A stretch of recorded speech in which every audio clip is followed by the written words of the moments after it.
লানা কার জন্য এত আশিক হইছো, কার জন্য তুমি এত আশিক হইছো?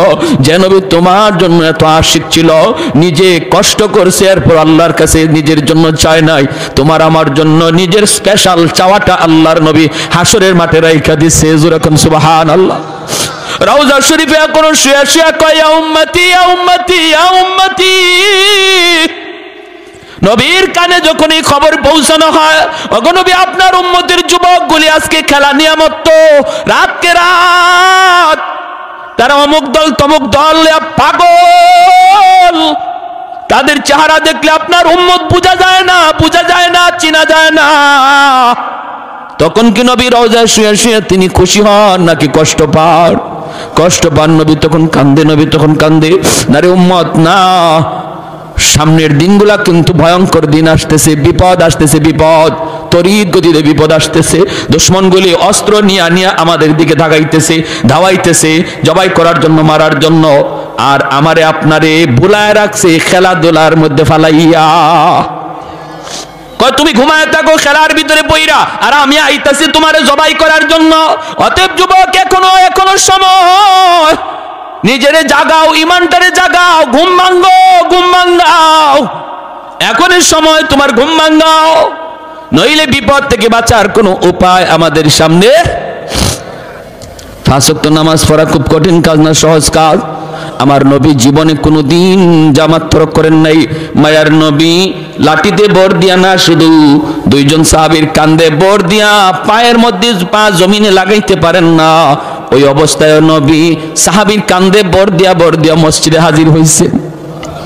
আজকে আমি আপনি মসজিদের পাশে থেকে মসজিদে যাই না, হাসরের মাঠে নবীর সামনে মুখ দেখাইমু কেমনে, কেমনে মুখ দেখাইমু? নবী যদি কয় এ আমার উম্মত, তোর শরীরটা সুস্থ ছিল, তোর তো আমার মতো এমন কোনো অসুস্থতাও ছিল না, পা জমিনে লাগাইতে পারো এমনও না, পারো না এমনও না। আমি নবী জমিনে পা লাগাইতে পারি নাই, এরপর আমি মালিকের কদমে মসজিদে গিয়া সেজদা দেওয়া ভুলি নাই। তোমারে কিসে পাইছিল, কি তোমার অভাব ছিল, কি তোমার অভাব ছিল? তখন মুখ দেখাইবার কোনো উপায় নাই। নবী যদি বলে তোমার জন্য বুঝি আমি নবী উহুদের ময়দানে দান শহীদ করছিলাম, আমি নবী তায়েফের জমিনে রক্ত ঝরছিল তোমার জন্যই, আর তোমার দ্বারা আজকে ইসলাম এত ক্ষতিগ্রস্ত হয়েছে, তোমার দ্বারাই বুঝি আমার রেখে যাওয়া ইসলামের এত ক্ষতি হয়েছে। জবাব দেওয়ার মতো উপায় নাই। যে মানুষগুলি হাসরের মাঠে আল্লাহকে দেখার পর আল্লাহর কদমে সেজদা দিব, এরা দুনিয়াতেও আল্লাহরে সেজদা দিছে। জোরে কন্যা সুবহানাল্লাহ। আল্লাহ হাসরের মাঠে তার কুদরতি কদম মোবারক আল্লাহ পাক হাসরের মাঠে প্রকাশ করবেন। আর প্রকাশ করার পর আল্লাহ পাক এই পা দেখকেই হাসরবাসী মানুষ, ইমানদার মুমিন যারা, এরা আল্লাহর দেখকেই সেজদায় পড়ে যাইব।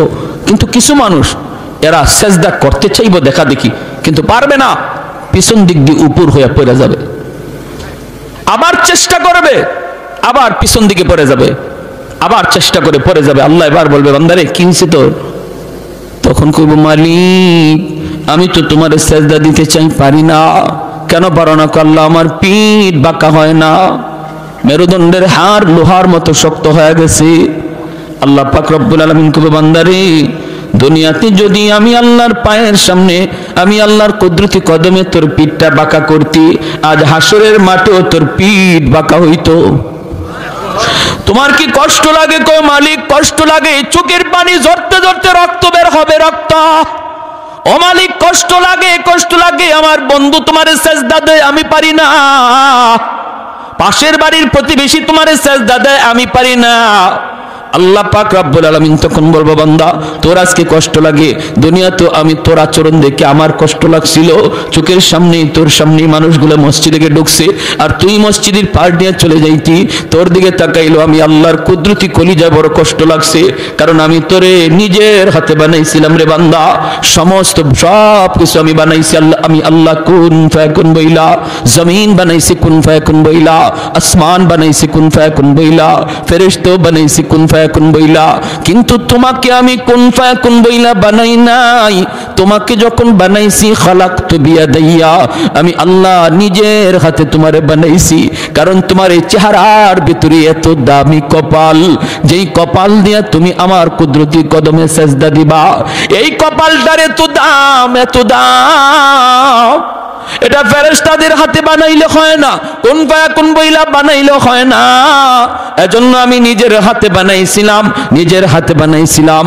কিন্তু তুমি যখন মসজিদের পাড় দিয়ে চলে যাইতা, বন্ধুদের সাথে দোকানে বসা থাকতা, আজান হইছে তবুও তুমি মসজিদে আসতা না। তুমি দেখতা মানুষ নামাজে যায়, কিন্তু তুমি যাইতা না। ওই দিন তোমার আচরণটা দেখেও আমি আল্লাহর কুদরতি কলিজায় বড় মায়া লাগছে। কারণ মায়ার জিনিস যখন কষ্ট দেয় তখন বেশি কষ্ট লাগে। মানুষকে তো আমি বড় মায়া করে বানাইছি, এজন্য আমারও সেদিন কষ্ট লাগছে। বান্দারে, ওই দিন যদি তুই আমারে সেজদা দিতি, আজ এই মানুষগুলার সাথে আমাকে তুমিও সেজদা দিতে পারতা। যখন নূহ নবীকে একটা বাচ্চা পর্যন্ত পাগল কয়া ঢিল মারলো, তখন নূহ নবীকে আল্লাহ একটারও রাখবা না, সবগুলি শেষ করে দাও। আমার তো মনে মনে আশা ছিল বাবাগুলি মারা যাওয়ার পর তাদের পরবর্তী জেনারেশন তারা আমাকে নবী মানবে, কিন্তু আজকে বাচ্চাটাও বাবার সাথে পাগল কয়া যখন আমাকে ডিল মারলো, আমি নিরাশ হয়ে গেছি। মাওলা রব্বিলা তাযার আলাল আরদি মিনাল কাফিরিনা দাইয়ারা, একটারও রাখবা না, সব ধ্বংস করো। আল্লাহ পাক তখন জিজ্ঞেস করেছিল, নূহ, এটা কি তোমার ওই দোয়া যেটা আমি কবুল করার গ্যারান্টি দিয়েছি? সকল নবীদের একটা দোয়া বদদোয়া কবুলের গ্যারান্টি দিয়েছি, এটা কি তোমার সেই দোয়া? নূহ নবী কয়, মালিক ওটা আমার সেই দোয়া। আল্লাহ কয়, তাহলে তো আর দেরি হবে না, গ্রান্টেড। রব্বুল আলামিন সব ধ্বংস করে দিল। শুধুমাত্র একটু বোঝানোর জন্য বলছিল, রে নূহ, আমার বান্দাদেরকে আমি আল্লাহ নিজের হাতে বানাইছি, নিজের হাতে বানাইছি। যেই মানুষগুলারে আমি নিজের হাতে বানাই, এই মানুষগুলারে নিজের হাতে মারতে আমি আল্লাহর বড় কষ্ট লাগে। বুঝতে হলে তোমাকে একটু বোঝাই, নিজের হাতে কতগুলি হাড়ি পাতিল বানাও, বানাইছেন যেভাবে মন চায় সেভাবে মনের মাধুরী দিয়ে তুমি বানাও। নূহ নবী মনের মাধুরী দিয়ে অনেকগুলি হাড়ি পাতিল বানাইয়া আল্লাহ কয়, এখন বাইরিয়া সব ভেঙে ফেলো, লাঠি হাতে নিয়ে সব ভেঙে ফেলো। নূহ নবী কয়, মালিক বানাইলাম মনের এত মাধুরী দিয়া, এখন আবার ভাঙতে বলো, কষ্ট লাগে। আল্লাহ কয়, নূহ, মাটির কিছু জিনিস বানাইছো, জীবনও দেও নাই, রূহ দেও নাই, প্রাণও দেও নাই, মুখ দিয়া কথা বলতে পারে না, হাত দিয়া নড়তে পারে না, তোমাকে মালিক কইয়া ডাকও দিতে পারে না। কিন্তু যেই মানুষগুলির আমি আল্লাহ মাটি দিয়া বানানোর পর তাদের রূহ ঢুকাইলাম, হাত দিলাম, পা দিলাম, চোখ দিলাম, জবান দিলাম, আমি আল্লাহকে যেই জবান দিয়া ডাক দে, যে কপালটা দিয়ে আমাকে সেজদা দেওয়ার জন্য কপাল বানাইলাম, ওই মানুষগুলির আমি ভাঙতে বুঝি আমি আল্লাহর কষ্ট লাগে না? আমার বুঝি কষ্ট লাগে না? নূহ আলাইহিস সালাম তিনি তো চলে গেলেন। একজন বুড়া মহিলায় তখন ডাক দিয়া বলতেছিল, নবী গো, আমি অনেক বৃদ্ধা মানুষ, আমাকে আপনি ইয়াদ করে নিয়ে যাইন, আমি কিন্তু পারাপারি করে নৌকায় উঠতে পারবো না, আমি বড় দুর্বল। নূহ নবী বলতেছিল, মা গো, তোমাকে নিব, কিন্তু নবী তার নৌকায় তুলতে ভুলে গেছেন, তিনি তো চলে গেছেন। ভাইরা বন্ধুরা, চলে গেছেন তো গেছেন। প্লাবন শেষ হওয়ার পর মনে হলো, হায় হায়, আমি তো বুড়িমার কথা ভুলে গেলাম, মা তো আমাকে বলছিল তাকে নিয়ে যাওয়ার জন্য। নূহ নবী দৌড়ায় তার কাছে আসলেন। ভাঙ্গাচোরা একটা ঘর, तमाम दुनिया महाप्लाबने एकदम शेष हो गेल, কিছুই থাকলো না। কিন্তু নূহ নবী আসছেন, তাও মনের একটা টানে দেখি গিয়ে কিছু ধ্বংস অবশেষ পাওয়া যায় কিনা। যাই দেখি মা মহিলাটার কি অবস্থা। আল্লাহর নবী আয়েশা দেখেন ভাঙ্গাচোরা ঘর এখনো আগের মতোই দাঁড়ায় আছে। নবী অবাক হয়ে গেলেন, এত ভারী ভারী পাহাড়ের মতো উঁচা উঁচা বাড়ি, দালান কোঠা কিছুই নাই, কিছুই নাই। আর ওই ভাঙ্গাচোরা ঘর, এই ঘরটা এখনো আগের মতোই দাঁড়ায় আছে। নবী দরজার পাশে এসে ডাক দিলেন, মা। মহিলা ঘর ঝাড়ু দিতেছে আর আল্লাহর নাম জপতেছে, জিকির করে আর ঘর ঝাড়ু দেয়। নবী যেই মাত্র বাহির থেকে ডাক দিলেন মা, মহিলা ভিতর থেকে কয় নবী গো, তুফান কি শুরু হয়ে গেছে নাকি? আল্লাহর নবী সিজদায় পড়ে কান্দে আর কো মালিক, তোমার কুদরত বুঝা বরদার, তাম দুনিয়া শেষ হয়ে গেল অথচ তোমার বান্দি খবরই জানে না। ও মালিক, তোমার কুদরত বুঝা বড় দায়, কিছু বুঝি না, একটু বুঝাইবানি। আল্লাহ পাক রব্বুল আলামিন কই নূহ রে, আমার বান্দি তোরে বলছিল নিয়ে যাওয়ার জন্য, তুমি ভুইলা গেছো। তোমরা তোমাদের উম্মত বলতে পারো, কিন্তু আমি আল্লাহ বান্দা বান্দি বলতে পারি না। তোমরা নবী হইয়া উম্মত ভুললেও আমি আল্লাহ হইয়া বান্দা বান্দি বলতে পারি না। তোমারে বলছো না নেওয়ার জন্য, তুমি ভুলে গেছো, কিন্তু আমি আল্লাহ তারে ভুলি না। এজন্য আমার ভাই মনে রাখবে, মায়ার নবী, দয়ার নবী বলতেছে উম্মতের দল, জানুনি হাসরের মাঠে আমি শুধু কেন সুপারিশ করব? সব নবী তার ওই দোয়াটা আল্লাহর কাছ থেকে চায়া নিয়ে গেছে, সবাইকে আল্লাহ পাক এই দোয়াটা দুনিয়াতে কবুল করে আনিছে। কিন্তু ইন্নী ইখতাবাতু দাওয়াতি শাফাআতান লিউম্মতি, কিন্তু আমি জীবনে কত মুসিবতের মধ্যে পড়ছি, কত বিপদের মধ্যে পড়ছি, এরপরও কোনোদিন এই দোয়াটা আমি আল্লাহর কাছে চাই নাই, এই দোয়া কখনো করি নাই। তায়েফের ময়দানে আমি নবীর উপর দিয়ে এত নির্যাতন, এত নিপীড়ন, পাগল পাগল কয়া এই যুবকগুলি, উশৃঙ্খল যুবকগুলি আমার পিঠে পাথর মারল, যেখানে পাথর মারছে সেখানে রক্ত ফিনকি দিয়ে বের হয়েছে। আল্লাহর নবী, রহমতের নবী, মায়ার নবী আম্মা জান আয়েশা সিদ্দিকা রাদিয়াল্লাহু তাআলা আনহা বলেন, নবীর দেহের ভিতরে এমন কোন পশমের গুঁড়া আমি পাই নাই যেই জায়গাটাতে এখনো পাথরের দাগ নাই। আমি বলছিলাম নবী গো, আপনার কি কোনো শীতলা রোগ হয়েছিল নাকি? নবী কয় না গো আয়েশা, এটা রোগ না, এই চিহ্নগুলি তায়েফের জমিনে পাথরের আঘাত। এরপরও নবী কয় আমি আল্লাহর কাছে দোয়া করি নাই, ও মালিক যেটা কবুল করার গ্যারান্টি দিছো এটা দিয়েই ওদেরকে ধরো, এমন বলি নাই। বরং দুইজন ফেরেশতা ঈসা পাহাড় চাপা দিয়া মারতে চাইলো। এরপর নবী কয় আল্লাহুম্মা হদি কওমি ফা ইন্নাহুম লা ইয়ালামুন, আল্লাহ আমার কওম বুঝে না, আমারে চিনে না, ওদের পরবর্তী জেনারেশন বাচ্চা কাচ্চা আমারে চিনব। আল্লাহ তুমি যদি শেষ করে দেও তাহলে আমার কথা শুনবো কেডায়? আমি কাদের মাঝে দাওয়াতের কাজ করবো, কাদেরকে তোমার কথা শুনাইমু? না মালিক, তুমি এদের উপরে রাগ কইরো না, গুসা কইরো না, ওরা আমাকে চিনে না, কিন্তু ওদের সন্তানগুলি আমি নবীকে চিনব। মায়ার নবী, দয়ার নবী কয় আবু জাহেল আমার মাথা থেকে রক্ত ঝরাইছে, 2 বছর 2.5 বছর জেলখানায় বন্দী, পরিবারের সমস্ত সদস্য নিয়া শিয়াবে আবি তালিবের ভিতরে আমার নবী বন্দী। 1 বছর নয়, 2 বছর 2.5 বছর। বাচ্চা কাচ্চাগুলি খানার অভাবে কি খাইব সারাদিন সারা রাত, নবী বলেন কান্না করছে। আল্লাহর নবীর চাচা আবু তালিব তিনি ঈমান আনেন নাই, কিন্তু ওই শিয়াবে আবি তালিবের কারাগারে আবু তালিব বন্দী।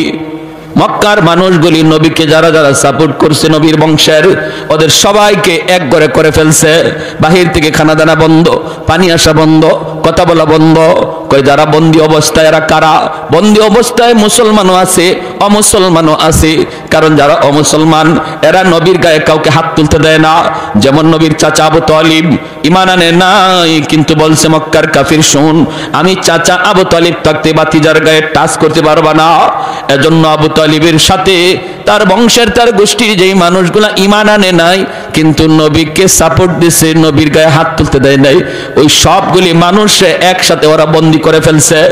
2.5 বছর নবী বন্দীখানায়, পরিবারের বাচ্চাগুলি কান্নার রোল, বাচ্চাগুলির কান্নার আওয়াজে আকাশ বাতাস বাড়ি হয়ে আসছে।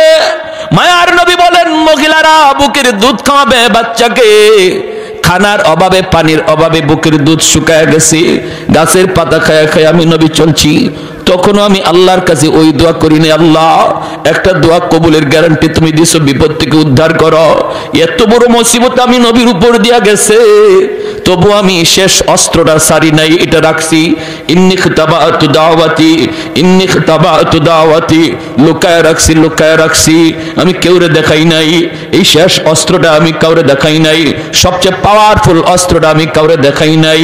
কেন দেখাই নাই জানুনি?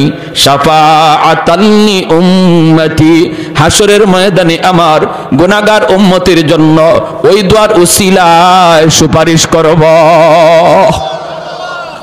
আমার জাহান্নামী উম্মতের জন্য আমি সুপারিশ করব, বিপদগ্রস্ত উম্মতের জন্য আমি সুপারিশ করব। এজন্য আমি এই দোয়াটা সবসময় লুকায় রাখছি। ভাইরা আমার, হাসরের ময়দানে আমার নবী, রহমতের নবী, তিনিও দাঁড়ানো থাকবেন। হযরত আদম আলাইহিস সালামকে আল্লাহ পাক রব্বুল আলামিন অনেক উঁচু একটা দেহ দিবেন, তাল গাছের মতো আদম আলাইহিস সালামকে দেখা যাবে। সুবহানাল্লাহ, জোরে কোন। আদম আলাইহিস সালাম এত উচ্চতার গর্দান হবে, গোটা হাসরের ময়দানটা আদম আলাইহিস সালাম দেখতে পাবেন। আল্লাহর নবী বলেন, হঠাৎ করে বাবা আদম আমাকে ডাক দিবেন, ইয়া আহমদ, ইয়া মুহাম্মদ। আমি ডাক শোনা মাত্রই বাবার সামনে দৌড় দিয়া হাজির। আমি বলবো কেন ডাক দিলেন? তখন আদম আলাইহিস সালাম বলবেন, বাবা মুহাম্মদ, ওই যে দেখো জাহান্নামের গেটের পাশে নিয়ে গেছে একজন মানুষকে, হাত করা লাগাইয়া, পায়ে বেরি লাগাইয়া। আহমদ, তার দিকে আমি তাকাইছি, তার নমুনায় বোঝা যায় সে তোমার উম্মত।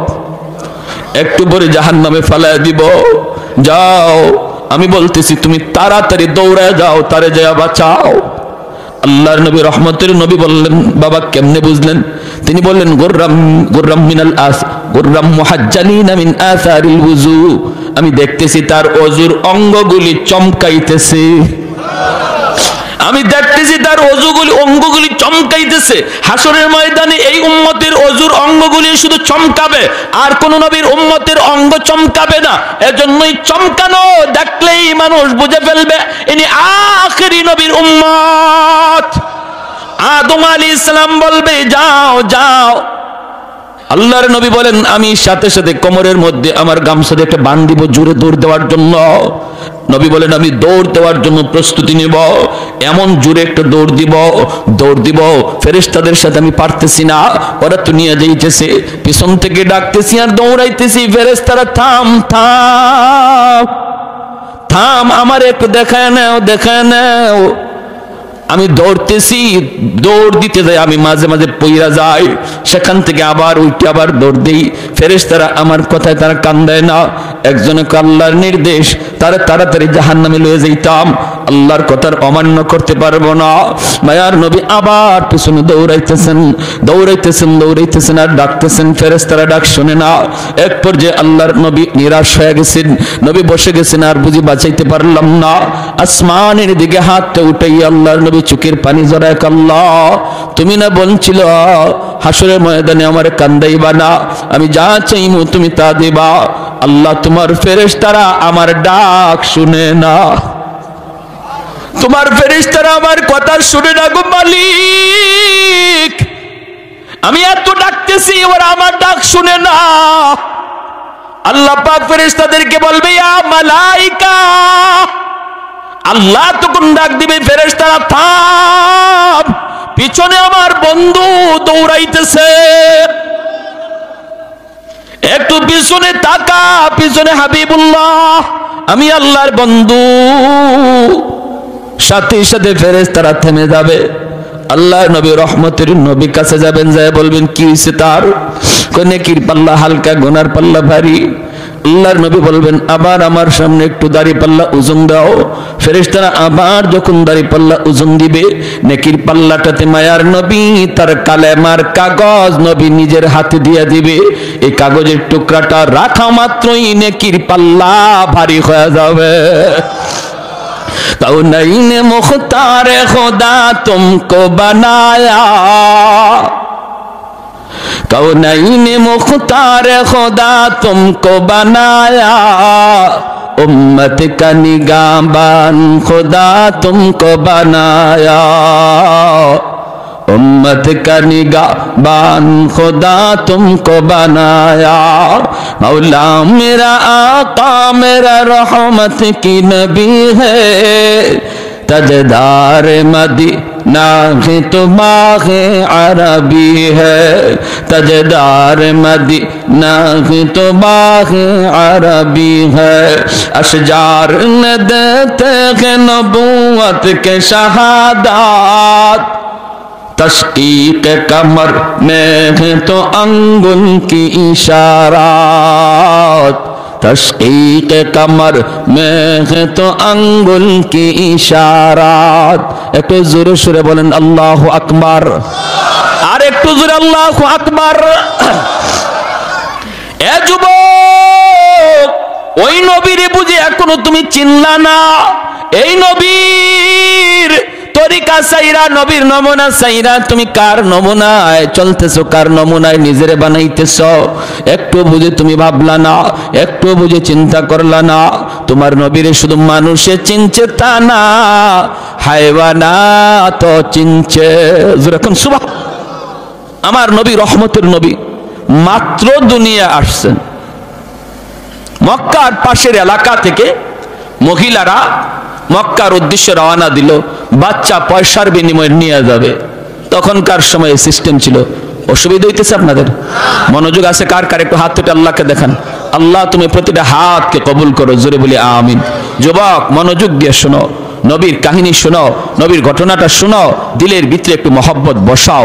হইছে তো আর কত, অনেক হইছে তো, এখনো সময়। চোখের সামনে দেখতেছো বয়স, তোমার বয়সের যুবক কবরে শুয়ে গেছে, লেখাপড়ার সাথে শুয়ে রয়েছে, খেলার সাথে কবরে শুয়ে রয়েছে, নিজের বন্ধুরে নিজেই কবরে রাখছো।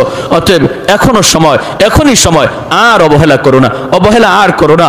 কারণ তুমি ভাবতেছো বৃদ্ধ বয়সে আমি ঠিক আছে গোনা ছাড়বো, বৃদ্ধ বয়সে নামাজ ধরবো। কত যুবক আর জীবনে বৃদ্ধ বয়স পায় নাই, কবরে চলে গেছে। অতএব না, এই হালতে, যে হালতে আমরা এখন আছি, এই হালতে যদি মরণ হয়, উপায় নাই, উপায় নাই, বাঁচবার কোনো উপায় নাই। আমার নবী রহমতের নবী দুনিয়া মাত্র আসছেন, ওই অবস্থায় মক্কার পাশের এলাকা থেকে মহিলারা উট নিয়ে রওনা দিছে। নবীজির দুধমা হালিমা সাদিয়া রাদিয়াল্লাহু তাআলা আনহা, তিনিও বান্ধবীদের সাথে স্বামীরে লইয়া রওনা দিছেন, কিন্তু তার উটটা ছিল বড় দুর্বল, তাদের সাথে তাল মিলায় চলতে পারেন না। বান্ধবীরা কয়, হালিমা তোমার উট মরা ধরা, হাঁটে না, নড়ে না, চড়ে না, তোমার উট লইয়া তুমি আও, আর আমরা আগে গেলাম, তোমার সাথে লইয়া যাওয়া সম্ভব না। বান্ধবীরা আগেই চলে গেল মক্কায়। খাদিজাত নবীজির দুধমা হালিমা সাদিয়া রাদিয়াল্লাহু তাআলা আনহা পিছনে স্বামীকে নিয়ে আস্তে আস্তে মক্কায় ঢুকলেন। ওই মহিলারা আগেই মক্কায় ঢুইকা ধনীর সন্তানগুলা তারা আগে বাগেই দখলে নিয়ে নিল। আল্লাহর নবীর দরজার সামনে যায় যেই মাত্র নক করে, নবীজির আম্মা ভিতর থেকে বলেন, হ আমার সন্তান আছে, তোমরা নিবানি? ওই মহিলারা কয়, বাপ আসেনি, বাবা আসেনি। যখনই নবীর মা বলেন, না আমার মোহাম্মদ ইতিম, আমার মোহাম্মদের বাবা নাই, জন্মের আগেই বাবা মারা গেছে। মহিলাগুলি কয়, না না, তাহলে নিমু না, পয়সা বেশি মিলবে না, বাপ নাই যার, এতিম পোলা টাকা পাইমু কেমনে, না নেওয়া যাবে না, চলে গেছে। আল্লাহর নবীর মা আমেনা তিনি একদম নিরাশ হয়ে গেছেন, এতিম বিদায় বুঝে আমার ছেলেকে কেউ নিবে না। ওইদিকে নবীজির দুধমা হালিমা সাদিয়া রাদিয়াল্লাহু তাআলা আনহা, তিনি তো আসলেন, দরজার পাশে এসে নক করলেন। পিছন থেকে দরজার ভিতর থেকে নবীর মা চোখের পানি মুছেন আর কান্দেন, বলেন, আছে তো আমার সন্তান, কিন্তু কেউ তো নেয় না, কেউ তো নেয় না। হালিমা সাদিয়া বলে, কেন নেয় না? কয়, এতিম বাবা নাই, এজন্য কেউ নিতে চায় না। তুমি কি আমার সন্তানটারে নিবা নাকি? হালিমা সাদিয়া তখন বলেন, মা গো দরজা খোলো, আর তোমার মানিকের চেহারা আমাকে এক নজর দেখাও। কপাল খুলে গেল হালিমা সাদিয়ার, ঠিক কিনা জোরে বলেন? কপাল খুলে গেল। আমার নবীকে কাছে নেওয়ার কারণে কপাল খুলে গেল হালিমার, আর যারা নবীর থেকে দূরে সরে গেল এদের কপাল নষ্ট হয়ে গেল। আজকে আরবের মানুষকে যদি জিজ্ঞেস করা হয় ওই মহিলাগুলি কারা, এদের নাম কি, যারা নবীকে এতিম জানার কারণে নেয় নাই, এরা কারা, এদের নাম কি, বংশ পরিচয় কি, বাপের নাম কি, আরবের মানুষ বলবে চিনি না। আমরা তো আগেই বলবো চিনি না, চিনি না, জানি না। কিন্তু যদি বলা হয় আমার নবীকে এতিম জানার পরেও যিনি দুধ পান করাইতে নিয়ে গেলেন ওই দুধমার নাম জানুনি, বাংলার মানুষটাও বলবে নবীর দুধমার নাম হালিমা সাদিয়া। তাম পৃথিবীর সমস্ত মুসলমান বলবে হালিমা সাদিয়া। আল্লাহ নাম উজালা করে দিছে, বংশ উজালা করে দিছে, তাম দুনিয়াতে আল্লাহ শান বাড়ায় দিছে নবীকে কাছে নেওয়ার কারণে। আজ উম্মত মনে রাখো, কারে তুমি কাছে টানতেছো, কারে তুমি দূরে সরাই দিতেছো। আমার নবীর কাছে যেই আসছে তারই আল্লাহ দামি বানায় দিছে। উটের পিঠে নিয়ে উঠবেন নবীকে লইয়া। হালিমা সাদিয়ার স্বামী ডাক দিয়া কয় হালিমা গো কিছু পাইছনি? এরা তো আগেই ঢুকে গেছে, ওরা তো নিয়ে নিছে, তুমি কিছু পাইছনি? হালিমা সাদিয়া বলেন স্বামী গো কিছু না গো, কিছু না। চেহারা খানা একবার দেখো, চেহারায় কয় আমরা সব পাইয়া গেছি। কারণ আমার নবীর চেহারা দেখা হালিমা সাদিয়া অবাক হয়ে বলতেছিলেন আমেনা কি সন্তান তুমি জন্ম দিছ, তোমার মানিকের মতো এত সুন্দর, এত সুন্দর আমি হালিমা জীবনে কোথাও দেখি নাই। আমেনা বলতেছেন তুমি কেমনে দেখবা, আমি মক্কায় থাকি, তোয়াফ করার জন্য খানায় কাবায় পৃথিবীর বিভিন্ন দেশের পরিবার সহ আসে, আমি আমেনা জীবনে এত সুন্দর সন্তান, এত সুন্দর বাচ্চা আমি দেখি নাই। আল্লাহ আমারে যে মানিক দিছে। আল্লাহ পাক রব্বুল আলামিন জিব্রাইল দেখো, জিব্রাইল আমার বন্ধুর সৌন্দর্যের প্রশংসা শুরু হইছে, আমেনাও বুঝি দেখছে না, হালিমাও দেখছে না, তুমি জিব্রাইল দেখছনি আমার বন্ধুর মতো এমন আরেকজন। জিব্রাইল কয় মালিক তোমার কসম, পৃথিবীর পূর্ব থেকে পশ্চিম, উত্তর থেকে দক্ষিণ সমস্ত কায়নাত আমি সফর করেছি, কিন্তু তোমার বন্ধুর নমুনায় দ্বিতীয় আর কাউকে দেখি না। এবার আল্লাহ বলতেছে জিব্রাইল কেমনে দেখবা তোমরা? আমি আল্লাহ বলি কি শুনো, আরে আমার বন্ধুর মতো আরেকজন এমন পৃথিবীতে আমি আগে বানাই নাই, ভবিষ্যতে বানাবো না। কারণ আমি খালিক, আমি মালিক, আমি যদি না বানাই তোমরা কেমন করে দেখবা? আমি তো বানাই নাই, তোমরা দেখবা কেমনে? দেখবা কেমনে? এজন্য নবীর সৌন্দর্যের ব্যাপারে হযরত হাসান রাদিয়াল্লাহু তাআলা আনহু কয় নবী গো খুলিকুতা মুবাররাআম মিন কুল্লি আইবিন কাআন্নাকা খুলিকুতা কামা তাশাউ। ওগো নবী আপনার দিকে তাকাইলে মনে হয় আল্লাহ আপনাকে যখন বানায় তখন আল্লাহ সর্বদা আপনারে জিগায়া জিগায়া আপনার পরামর্শ নিয়া নিয়া আপনারে বানাইছে। আপনার নাক বানাইবার আগে যেন আল্লাহ আপনারে জিগাইছে বন্ধু নাকটা কেমনে বানাইলে তুমি খুশি একটু কও, তোমার কপালটা কেমনে বানাইলে তুমি খুশি কও, বন্ধু তোমার চোখটা কেমনে বানাইলে তুমি খুশি কও। ওগো নবী আপনার নাক মুখ চোখের দিকে তাকাইলে মনে হয় আপনি যেভাবে আল্লাহরে কইছেন আল্লাহ ওইভাবে আপনারে বানাইছে। সুবহানাল্লাহ, সুবহানাল্লাহ। আমাদেরকে যদি আল্লাহ এরকম কইতো ও বা আব্দুল্লাহ হোসেন তোমার চোখটা কেমনে বানাবো, আমরা কি কইতাম মালিক পৃথিবীর শ্রেষ্ঠ চোখ যেন আমার চোখ হয়। কেরম বলে হরিণীর মতো ডাগর ডাগর চোখ কইব না? তা আল্লাহ যখন আমারে অপশন দিয়ে দিছে তুমি যেভাবে কইবা এইভাবে বানাবো, বলো তো তোমার চোখ কেমন চাই? আমি কইতাম আল্লাহ পৃথিবীর শ্রেষ্ঠ চোখ চাই, পৃথিবীর শ্রেষ্ঠ নাক চাই, পৃথিবীর শ্রেষ্ঠ চেহারা চাই।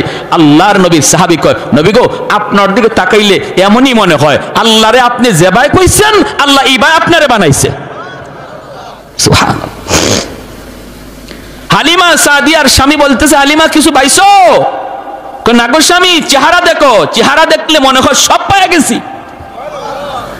আল্লাহর নবীকে নিয়ে এইবার হালিমা সাদিয়া উটের পিছনে বসলেন, আর হালিমা সাদিয়ার স্বামী সামনে বসলেন, কারণ ইনি উট চালাবে।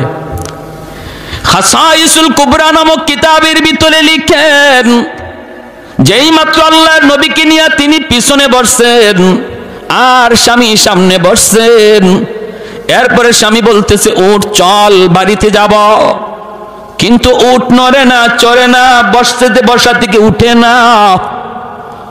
যতই পিটায় উট নড়েও না, চড়েও না, হাঁটেও না, উঠেও না। আবার পিটুনি দেয় উট নড়ে না, চড়ে না। এইবার উট বলতেছে, মালিক দয়া করে অল্প সময়ের জন্য আমি উটের জবানটা খুলে দাও। আল্লাহ তুমি আমাকে জবান দেও নাই, জবান দিছো মানুষে, এজন্য আমি তোমার উপরে নারাজ না, নারাজ না, নারাজ না, কিন্তু অল্প সময়ের জন্য জবানটা খুলে দাও। আমি আমার মালিককে বুঝাইতে চাই কেন আমি হাঁটি না, কেন আমি উঠি না। এই বলা মাত্র আল্লাহ উটের জবানটারে আল্লাহ খুলে দিছেন। এইবার উট ডাক, দেখো মালিক, আমারে তুমি যতই পিটাও, যতই মারো, আমি নড়ব না, চড়ব না, হাঁটব না, কারণ তোমার পিছনে তোমার বিবি যারে কুলে নিয়ে বসছে তারে তুমি না চিনলো, আমি উট তারে চিনে ফেলেছি। ইনি আমার রহমতের নবী, মায়ার নবী, সাইয়্যিদুল মুরসালিন, দু জাহানের সরদার, যেই নবীর উসিলায় আল্লাহ কায়নাত বানাইলো, আমারে আপনারে পুল কায়নাত যার উসিলায় বানাইলো, ওই নবী যদি তোমার পিছনে থাকে আর তুমি যদি সামনে থাকো, বিয়াদবি হয় মালিক, বিয়াদবি হয়। আমার নবী যদিও ছোট, কিন্তু তিনি সমস্ত কায়নাতের উসিলা। তুমি নবীর সামনে বসাও আর তুমি পিছনে চলে যাও, আমাকে মারা লাগবে না, দ্রুত বেগে হাঁটতে শুরু করব। সাথে সাথে হালিমা সাদিয়ার স্বামী কয়, হালিমা গো, ও হালিমা, কেমন সন্তান লইয়া তুমি আইছো? হায়, আমরা তো তার চিনলাম না, কিন্তু চিনছে তো উট। হায়, সে তো জানতেন কোন সন্তান নয়। ও হালিমা, তুমি তাড়াতাড়ি সামনে বসো। হালিমা সাদিয়া নবীকে কোলে লইয়া সামনে বসছেন। তারা তো বুঝে গেছে এই বাচ্চা সাধারণ কোনো বাচ্চা না, উট তার পরিচয় দিয়া দিছে, উটে তার পরিচয় দিয়া দিছে, পিছনে চলে আসছেন। এইবার আল্লাহর নবী সামনে, হালিমা সাদিয়ার কোলে আমার নবী, রহমতের নবী। উটে আবার ডাক, দেখো মালিক, জীবন ভর আমি উটের লাগাম তোমার হাতে ছিল, আজ যেহেতু আমার পিঠে রহমতের নবী বসা, আমি উটের লাগামটা রহমতের নবীর নরম হাতে ধরা দাও, আমি উট ধন্য হয়ে যাব। আমার মতো কপাল আর কার আছে যে যার উটের লাগাম রহমতের নবীর হাতে? আল্লাহ নবীর হাতে উটের লাগামটা ধরানো মাত্রই ওট দ্রুত বেগে হাঁটতে শুরু করলো। অল্প সময়ের ভিতরে যায় বান্ধবীদেরকে রাস্তায় ক্রস করে ফেললো। বান্ধবীরা ডাক দেয়, হালিমা গো, ও হালিমা, তোমার এই উট এটা কি নতুন উট না পুরান উট? বলে, না, এটা পুরানটাই, নতুন না। এত শক্তি আইলো কোত্থেকে, এত তেজ আইলো কোত্থেকে? হালিমা সাদিয়া কয়, জানোনি, মক্কায় যাবার সময় উটের লাগাম ছিল আমার স্বামীর হাতে, আর এখন উটের লাগাম রহমতের নবীর হাতে। এজন্য শক্তি বরকত আল্লাহ বাড়ায় দিছি, গায়ের মধ্যে আল্লাহ শক্তি বাড়ায় দিছি।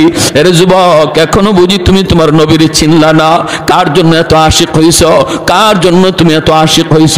যে নবী তোমার জন্য এত আশিক ছিল, নিজে কষ্ট করছে, এরপর আল্লাহর কাছে নিজের জন্য চায় নাই, তোমার আমার জন্য নিজের স্পেশাল চাওয়াটা আল্লাহর নবী হাসরের মাঠে রাইখা দিছে। যেরকম সুবহানাল্লাহ। রওজা শরীফে কোন শুয়া শুয়া কয়, ইয়া উম্মতি, ইয়া উম্মতি, ইয়া উম্মতি। নবীর কানে যখন এই খবর পৌঁছানো হয়, ওগো নবী, আপনার উম্মতের যুবকগুলি আজকে খেলা নিয়ামত, রাতকে রাত তারা অমুক দল তমুক দল পাগল, তাদের চেহারা দেখলে আপনার উম্মত বোঝা যায় না, বোঝা যায় না, চিনা যায় না। তখন কি নবী রওজায় শুয়ে শুয়ে তিনি খুশি হন নাকি কষ্ট পান? কষ্ট পান। নবী তখন কান্দে, নবী তখন কান্দে। না রে উম্মত, না, সামনের দিনগুলা কিন্তু ভয়ঙ্কর দিন আসতেছে, বিপদ আসতেছে, বিপদ তড়িৎ গতিতে বিপদ আসতেছে। দুশমনগুলি অস্ত্র নিয়ে নিয়ে আমাদের দিকে ধাগাইতেছে, ধাওয়াইতেছে, জবাই করার জন্য, মারার জন্য। আর আমারে আপনারে ভুলায় রাখছে খেলাধুলার মধ্যে ফালাইয়া।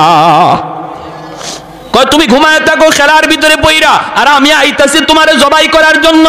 অতএব যুবক, এখনো সময়, নিজেরে জাগাও, ইমানটারে জাগাও, ঘুম ভাঙ্গো, ঘুম ভাঙ্গাও, এখনই সময় তোমার ঘুম ভাঙ্গাও, নইলে বিপদ থেকে বাঁচার কোনো উপায় আমাদের সামনে। 5 ওয়াক্ত নামাজ পড়া খুব কঠিন কাজ না, সহজ কাজ। আমার নবী জীবনে কোনোদিন জামাত তরক করেন নাই।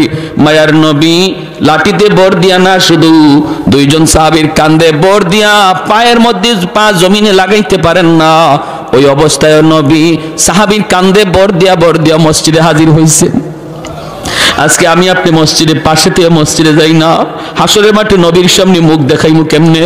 কেমনে মুখ দেখাইমু? নবী যদি কয়, এ আমার উম্মত, তোর শরীরটা সুস্থ ছিল, তোর তো আমার মতো এমন কোনো অসুস্থতাও ছিল না, পা জমিনে লাগাইতে পারো এমনও না, পারো না এমনও না। আমি নবী জমিনে পা লাগাইতে পারি নাই, এরপর আমি মালিকের কদমে মসজিদে গিয়া সেজদা দেওয়া ভুলি নাই। তোমারে কিসে পাইছিল? কি তোমার অভাব ছিল? কি তোমার অভাব ছিল? তখন মুখ দেখাইবার কোনো উপায় নাই। নবী যদি বলে, তোমার জন্য বুঝি আমি নবী উহুদের ময়দানে দান শহীদ করছিলাম, আমি নবী তায়েফের জমিনে রক্ত ঝরছিল, তোমার জন্যই, আর তোমার দ্বারা আজকে ইসলাম এত ক্ষতিগ্রস্ত হয়েছে, তোমার দ্বারাই বুঝি আমার রেখে যাওয়া ইসলামের এত ক্ষতি হয়েছে। জবাব দেওয়ার মতো উপায় নাই। যে মানুষগুলি হাসরের মাঠে আল্লাহকে দেখার পর আল্লাহর কদমে সেজদা দিব, এরা দুনিয়াতেও আল্লাহরে সেজদা দিছে। জোরে কন্যা সুবহানাল্লাহ। আল্লাহ হাসরের মাঠে তার কুদরতি কদম মোবারক আল্লাহ পাক হাসরের মাঠে প্রকাশ করবেন, আর প্রকাশ করার পর আল্লাহ পাক এই পা দেখকেই হাসরবাসী মানুষ, ইমানদার মুমিন যারা, এরা আল্লাহর দেখকেই সেজদায় পড়ে যাইব। কিন্তু কিছু মানুষ এরা সেজদা করতে চাইব দেখা দেখি, কিন্তু পারবে না, পিছন দিক দিয়ে উপর হয়ে পড়ে যাবে, আবার চেষ্টা করবে, আবার পিছন দিকে পড়ে যাবে, আবার চেষ্টা করে পড়ে যাবে। আল্লাহ এবার বলবে, বান্দারে কি হয়েছে তোর? তখন কইব, মালিক আমি তো তোমার সেজদা দিতে চাই, পারি না। কেন পারো না? আল্লাহ আমার পিঠ বাঁকা হয় না, মেরুদণ্ডের হাড় লোহার মতো শক্ত হয়ে গেছে। আল্লাহ পাক রব্বুল আলামিন কইব, বান্দারে দুনিয়াতে যদি আমি আল্লাহর পায়ের সামনে, আমি আল্লাহর কুদরতি কদমে তোর পিঠটা বাঁকা করতি, আজ হাসরের মাঠেও তোর পিঠ বাঁকা হইতো।